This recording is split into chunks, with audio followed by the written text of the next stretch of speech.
What up, everybody? This is Roger Dale Martin of Vengeance, and you are listening to The Roosta Show.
Hello, and thank you for choosing the Roosta Show. This is Roosta Jones.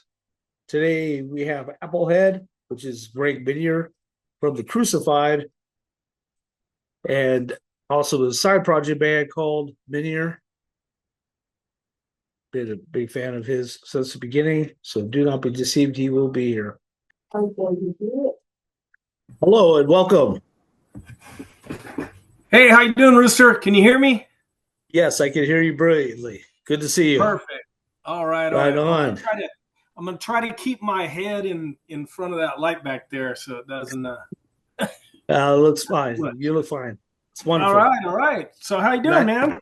Doing wonderful. Thank you. I like your right. room. That's a nice little shape. Yeah. This is I call it my beat lab. So we jam in here. I have rehearsals with different groups of guys, and also do all my writing and recording in here. Oh, that's awesome! Good for you. Well, yeah. You're an amazing guitarist, amazing musician. I appreciate all your years of hard work, from the Crucified to Minier and to Applehead. So great job on your career so far. Thanks, man. I appreciate that. What got you into wanting to be a guitarist? When I was 7 years old, I think I saved up about $10, rode my bike across town down to Kmart. I just knew that I had one of those little box record players that you flip the lid open on. Yeah. And I wanted to go buy my first record, that was mine. So I rode down to Kmart, and I was looking through the record bins and pulled up this record. Had no idea what it was, but saw their faces on the front and thought, I have to buy this and take it home and see what it is. And it was Kiss's first record. Oh, and I wow. got it. Yeah, I got it. I got it home, put it on, and I was just in love. I was blown away. So from that point in time, I wanted to be Ace Frehley. Oh, wow. That's awesome. That's good stuff. And I noticed, Crucified came out. That was actually the first hardcore Christian band that I ever listened to, and I was blown away by your first album. I mean, the self-titled. it was just amazing. And your guitar work is like intense. I mean, I remember you saying that you were not that long ago working on some of the tracks, trying to find the notes and the keys of how you did it. And it was Yeah, so darn fast that you could. It was like, okay, I'm really working on this. It's like really fast, and you couldn't really do it too much more. Do it yeah, yeah. today, you know. But That stuff. If you don't continue, especially the picking hand, are you a musician? yes, sir. Okay, so what do you play? I play guitar, a little bit Okay, bass, and a little bit drums, so piano. yeah, so if you don't keep that picking hand in practice, it just goes. So even though after the Crucified, I always played music, always played guitar, and did it as a living in cover bands for a long time, playing 5 nights a week.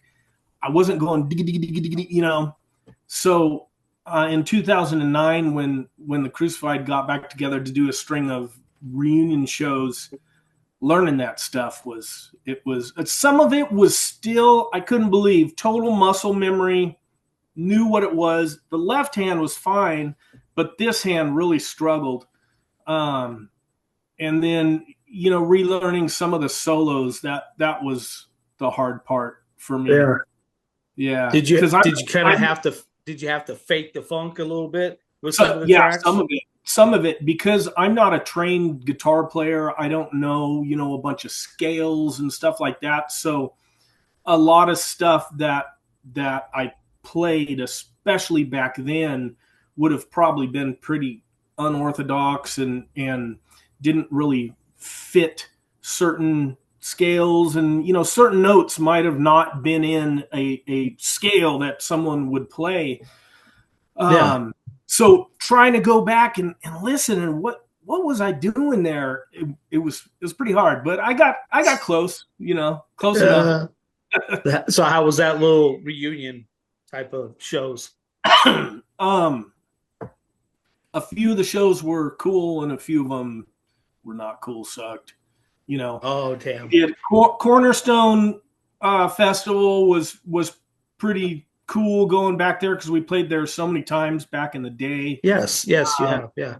But it was funny because back when we played, we were young and our fans were young, so the shows were crazy, and now it's just like, or then 2009, everyone just standing there, because they're too old to really start a pit or stage dive or anything like that. Yeah. But that one was cool. We played Nordic Fest in Norway, which that was the first time we ever left the country. So that was cool. Of course, there were a few shows that were, booked by Christian promoters that just, there wasn't anyone there. No one knew about the show. And it just it was like getting in a time machine and going back to the day when, we played so many shows that were just set up so improperly, I get you. not promoted and stuff like that. So that was, Yeah. it was fun. Most of it was just fun hanging out with the dudes, because we hadn't seen each other in decades, and playing the old music. So it was cool. Yeah. Yeah. Do you miss those days of the Crucified? Yes and no. I mean, it was a lot of fun. The shows were, most of them were good. Especially our California shows were always good, because that's where the majority of our fans were, especially Southern California. Those shows were crazy. Yeah, we're from you guys were around Orange County, right? That's where we were before we broke up. That was where it was hot for us, and we could go down there and just sell out any place we played. That's awesome. Sometimes multiple nights. There was this club in, was it in it might have been in Laguna Beach, somewhere down there. It was called Club Post Nuclear, and it wasn't a real big place. It, probably held five, six, 700. I'm not even sure, but we could do multiple nights down there, and the place would just be packed, and just people jumping off the stage constantly. The pits were insane. So that was fun being a part That's of awesome. So what Yeah. inspired your Minier album, your solo project, which is amazing. I probably, when I got that, I destroyed the CD because I just listened to it so much, Oh, like wow. like hundreds of times. I'm not even joking. I still have it on my phone, and I still listen to it all the time. Did you notice back then that there was no bass guitar on it? Yes, well, think I talked to you about that, and that you redid it with the bass in it. I did when Rocks, because it already had been re-released But I in didn't know it at the time. No. yeah, it had been re-released once in around 2015, 2017, something like that. Yeah. And then Rocks wanted to put it out, and I said, well, it's already been done, so why do it again? And then I thought, how about if I try to put bass on it? Excuse me. So I did that here at home, which is, kind of challenging because I was stuck with the recording the way it was. So Yes. to fit bass in there now and not, drown out other things or destroy the mix the way it was. Well, I should say it came together easier than I thought, but I had to write bass parts for it now, which, I mean, for thrash stuff and punk rock and thrash and stuff like that, usually the bass just follows the guitar anyway. So that was funny, relearning some of those songs. I had to I had to use one of those websites where you could load the song in and then slow stuff down. So because I couldn't figure out some of the chord changes on some of the songs. So I had to put it in and like slow it way down to where I could hear, and figure out what it was I played back then. But yeah, that was actually, it was a demo, and they were songs that didn't really fit the Crucified. They were maybe a little more on the metal side for what we were doing. They're more metal thrash than punk thrash. So that makes sense. Yeah. I was having fun. I had a little 4-track cassette recorder at home, and so I'd write all these ideas and record, and then I saved up $400. That got me 20 hours at the studio where we recorded the first Crucified record, which, by the way, is one of the worst sounding albums in history. Which is funny because I went down and recorded the Minier thing, and even there was no bass on it. It was sonically better than the Crucified record. The drums sounded better, the guitars sounded better. Your vocals were awesome in it too, as well. Yeah. It's funny because I wasn't a singer, and I just had the words written on paper, and some of the words might be kind of fast in some of the songs. So I know in one song, I think Philosophy of Man, like I actually screw up the words because it was like go in and do it in one take, because it was a demo, and I only had a certain amount of time to do it. So, I didn't spend time critiquing or trying to get better takes on things. So and then you came up with the Mulligan Stew version, and all that. So that came out with the newer version, right? I mean, yes, and that was a one of the little creations I did on my 4-track, and because that was my favorite Vengeance song. I still listen to them as well. I love big that fan. First record was just groundbreaking, awesome, insane. Yes, it was insane. I can't say I have all of them, so I love all of them. I mean, it's sad what happened to Roger Martinez, and rest in peace. And I yeah, it's sad that he got cancer and this and that in his life and how that turned out. But I did have a lot of respect for that band. That was the same Mhm. time when I was listening to Crucified.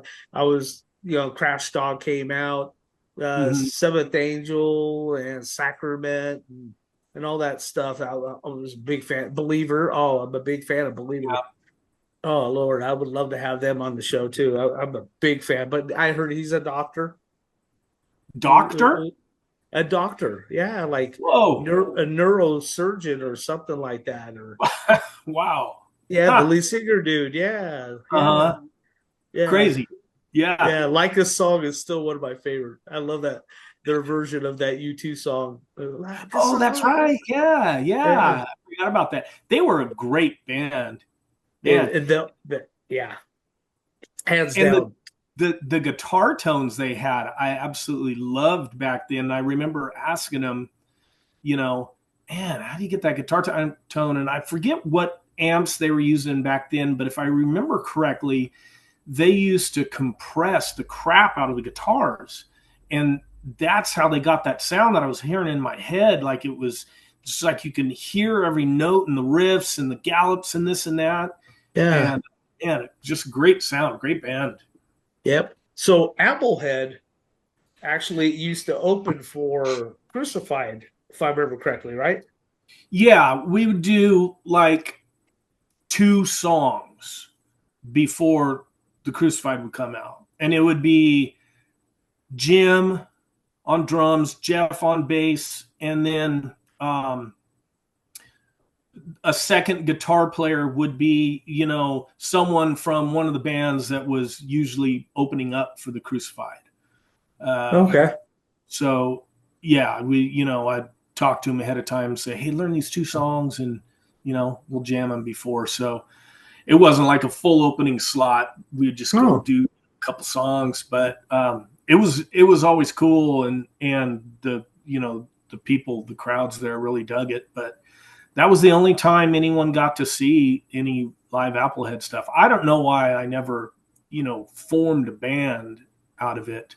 Just never sure. really did it, or maybe at that time I felt like, oh, I can't do that because I'm in the Crucified and can't have two bands. I look back now, older, and you think, why didn't All those you wasted years, huh?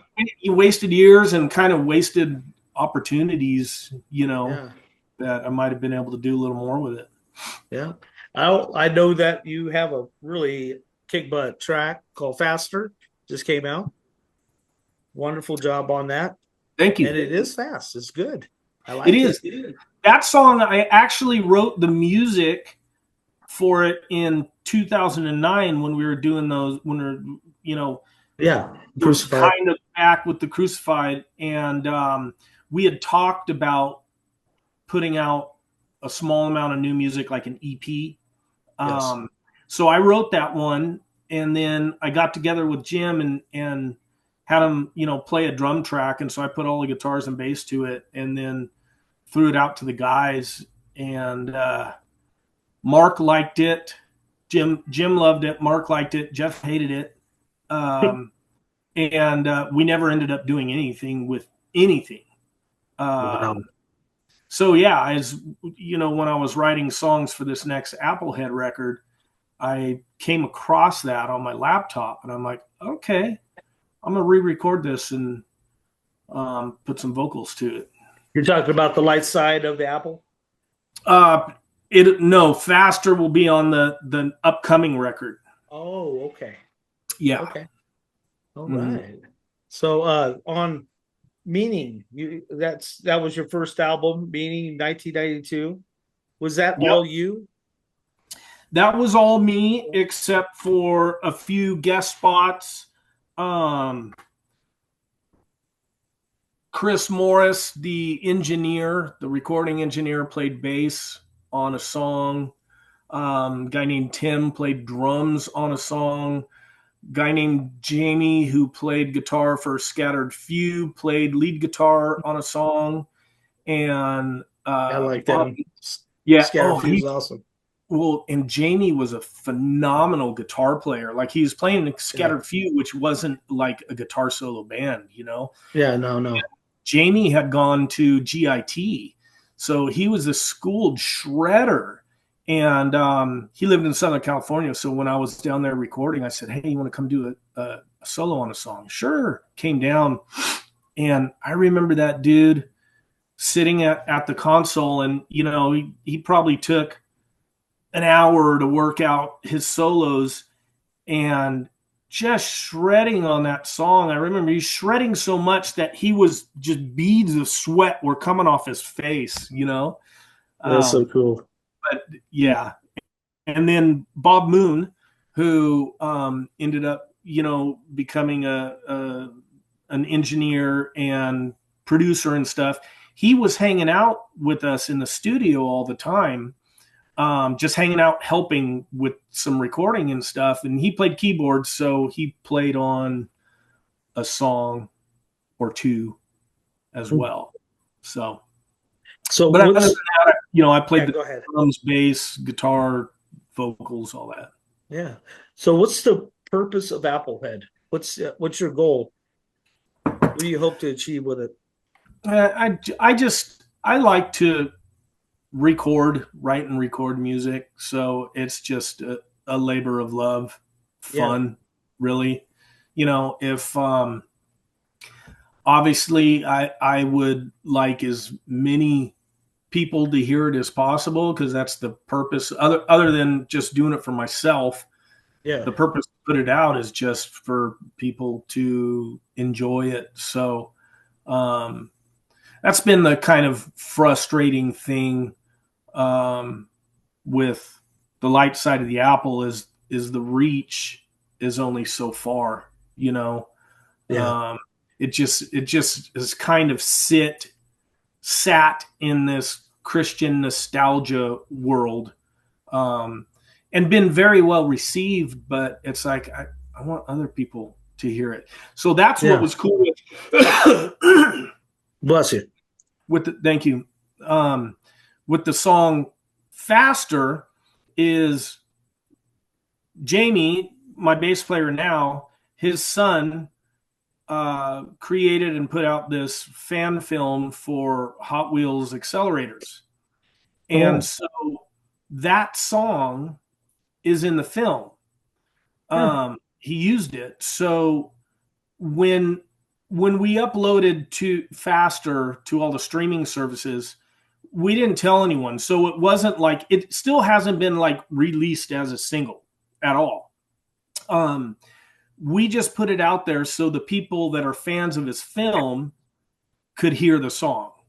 So, you know, literally all the streams on all those services are they're not Applehead fans. They're people that have gone and watched that movie and said, "Oh man, I want to go check out that song." So that's been neat that, you know, that song's been opened up to a new audience there. Yeah. That's awesome. Good for you. So are you more of a studio artist then? Is it what you're getting at now? It's been that way with Applehead just because it's so hard to play original shows anywhere, you know. We've tried and it's just, even out here in Nashville, you know, the music capital, just original music, especially that kind of music. It's hard to book shows, to find places to let you in to play and put on a show. So we played probably 4 or 5 times over the last year and a half, and that's been it, you know. So I heard there's a lot of cover bands in Nashville. Is that correct? Oh yeah. Wow. Yeah, that's interesting. That's what it is. You know, Nashville for decades now has been the number one. It beat out Vegas a long time ago for the number one bachelor party destination. So if you go down on Broadway any day of the week, Broadway's like 2 city blocks, you know, both directions. There's nothing but bars on each side of the street, and and most of them are either 2 or 3 floors, and there's a band on every floor. Wow. So when That's you crazy. walk out, during the warm weather, they open all their Yeah. windows and everything. So your ears are just getting assaulted by all this music, and they're so close together because they're old buildings and everything's close together and connected. Some of the places, literally a drummer could like lean out the window and yell at the drummer in the next building, "Hey man, let me borrow a stick." It's funny. It's cool, man. The first time before we moved out here, about 5.5 years ago, the first time we ever went down there, I was like, wow, this is insane. This is so cool because there's so much music. But it's just all cover stuff. Huh. So with Applehead, where can people buy your merchandise on? Yeah, I know you have a website, official Applehead.com or something like. We do. What is it? Shoot, I don't even know. I can find out right now. Yeah, I don't even know what Jamie said. Officialapplehead.com. Officialapplehead.com. Okay. Yeah, you can go on there, and I think you can buy vinyl and CDs and maybe T-shirts there. But most people just go to roxrecords.com, ROXX records.com to buy the physical product. And then we also have merch. Pretty much any merchandise item you can think of is available on anchormerchandising.com. Yes, they're cool. They're cool. You can go and you can buy a T-shirt, or you can buy a poster or a coffee mug, or you can buy a tumbler. You can buy shoes, bomber jackets for any band because it's all made, one piece at a time. So wow.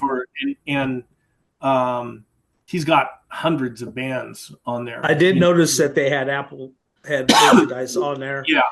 I thought I saw Minier merchandise as well. That's but on there too. No Crucified yet, though. I'm still having a hard time. No. I want a Crucified shirt, darn it. Yeah, a lot of people do. And Anthony, the guy even my son does. Yeah.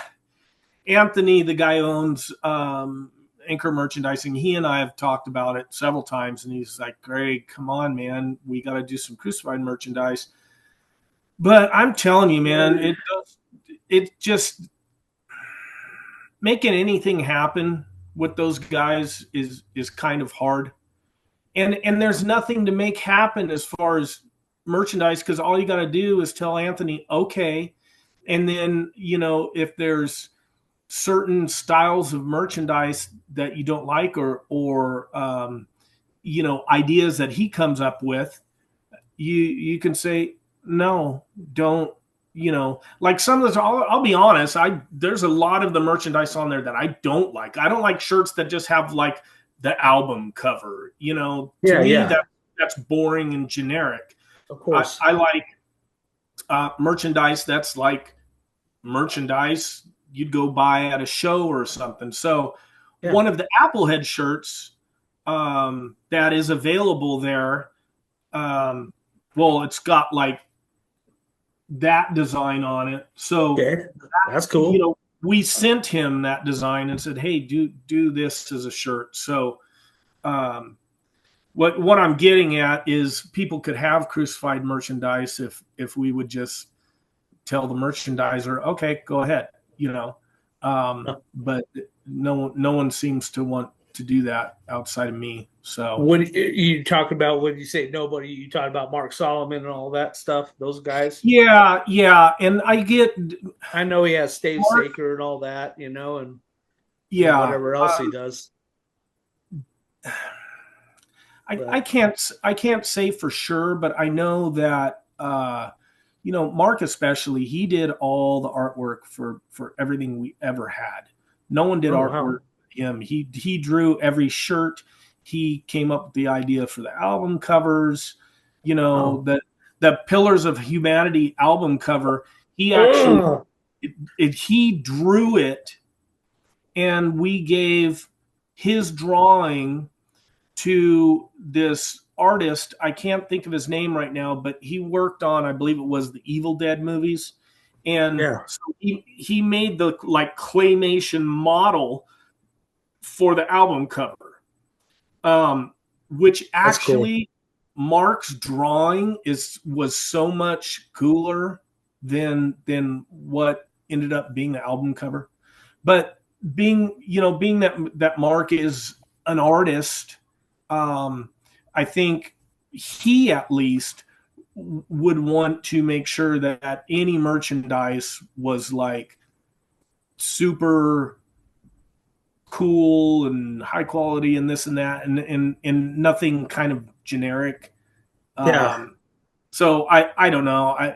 That's just kind of my thought on it. Yeah. I didn't know he was an artist Oh like yeah, that. That's yeah. He's an awesome. incredible artist. Mhm. Huh. That's cool.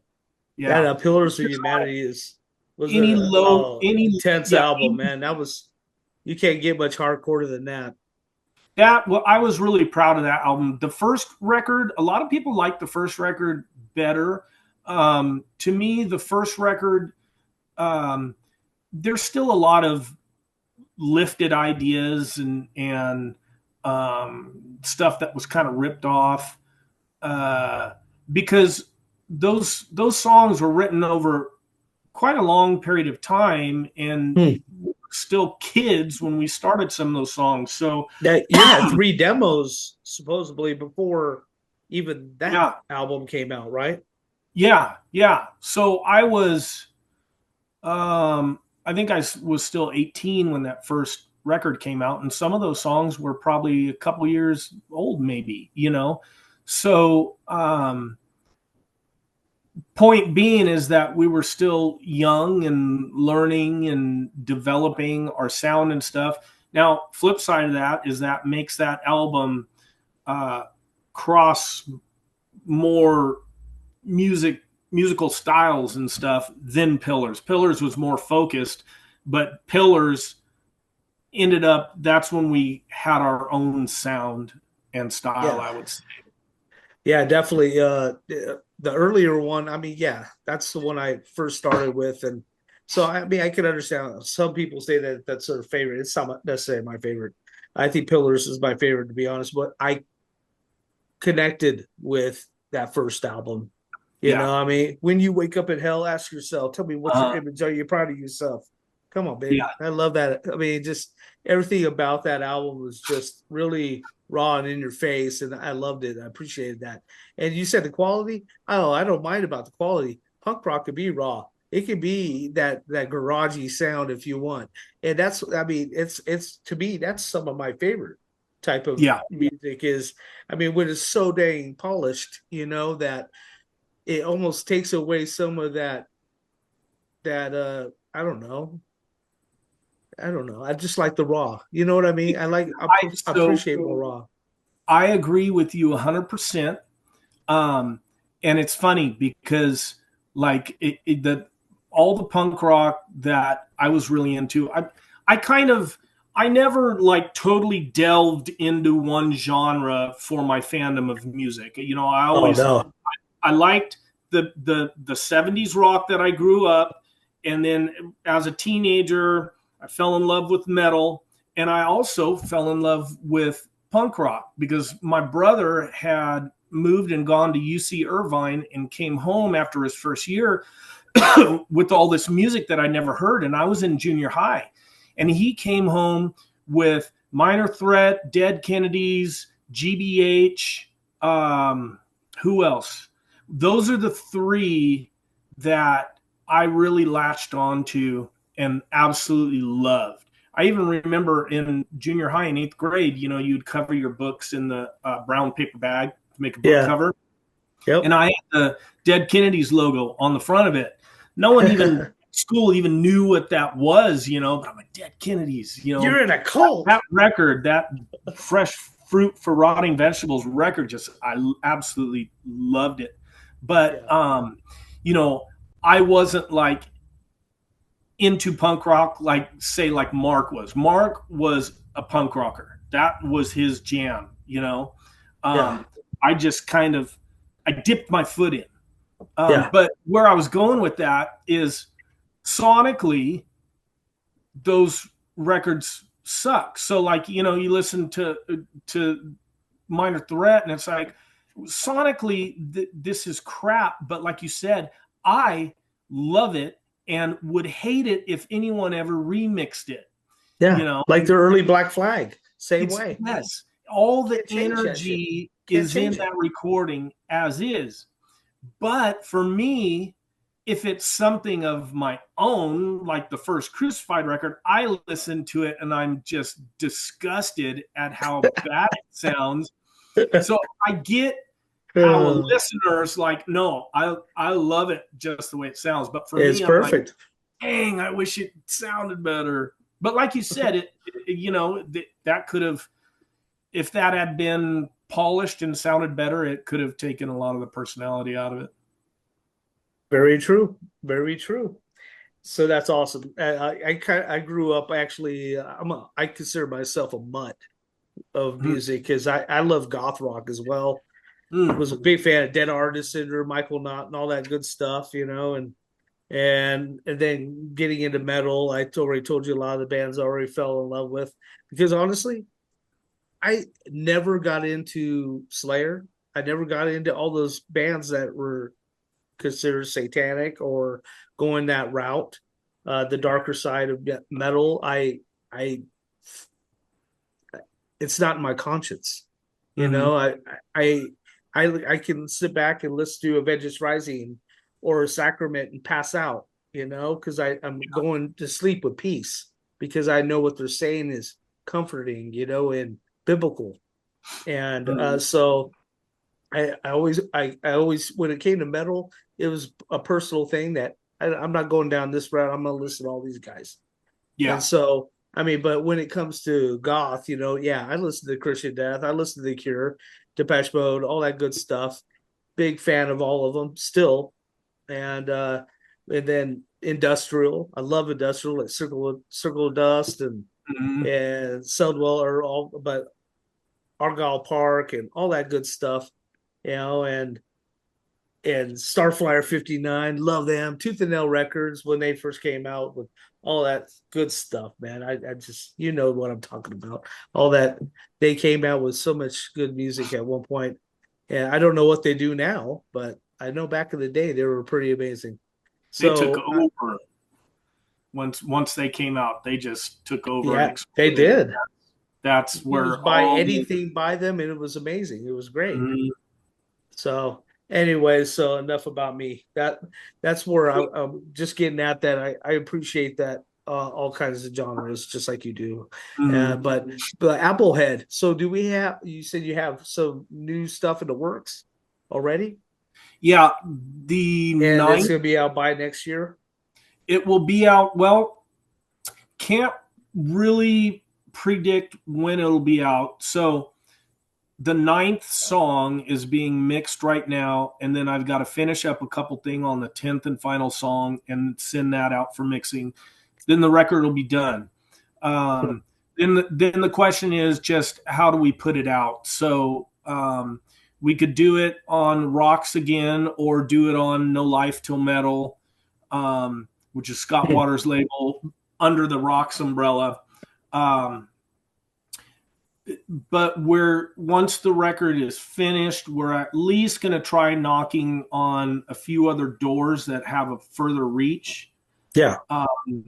Before we decide who we give it to, because if there is a label out there willing to take it where it can reach more people and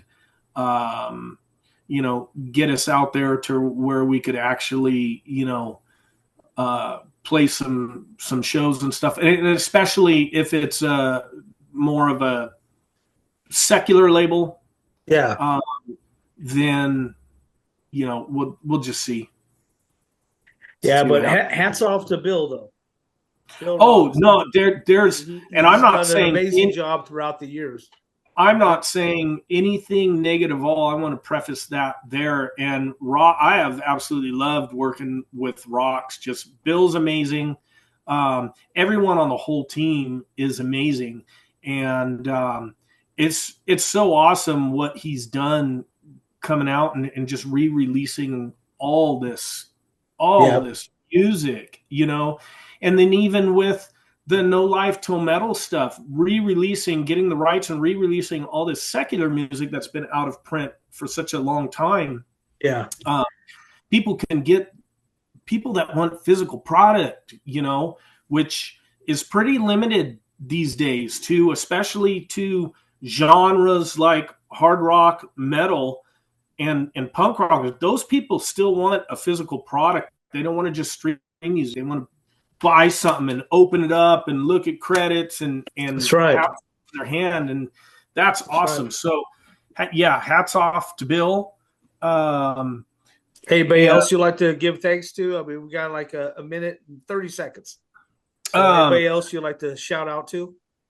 You got me on that. Yeah, I do that. Shoot. I'm sure you want to say thanks to Jamie. He's been a of course partner. Yeah. Phenomenal best bass player I've ever played with. Pink bassman. Yeah. Yes. His bass playing is just ridiculous. It's insanely good. Yeah, it's funny when he comes over and records. I'll be like, okay, I got this song. I'll show him the riffs. He writes down a few notes, and then and I don't watch him while he's playing. I'm sitting here staring at my monitor, and I'll just start laughing sometimes. I hear these things come out and think, man, I wish I watched what he did, because how did he just do that lick he just did, But I think it's kind of better that it's a mystery to me. That's awesome. Hey, I appreciate your time. Thank you so much, Greg. You've been amazing. Yeah, no problem, man. I've been looking forward to this for a long time. So thank you very much for all the years. And thanks for having me on, and it was good chatting. Yes, sir. Love you, brother. You be well. Take it easy. Take care of yourself.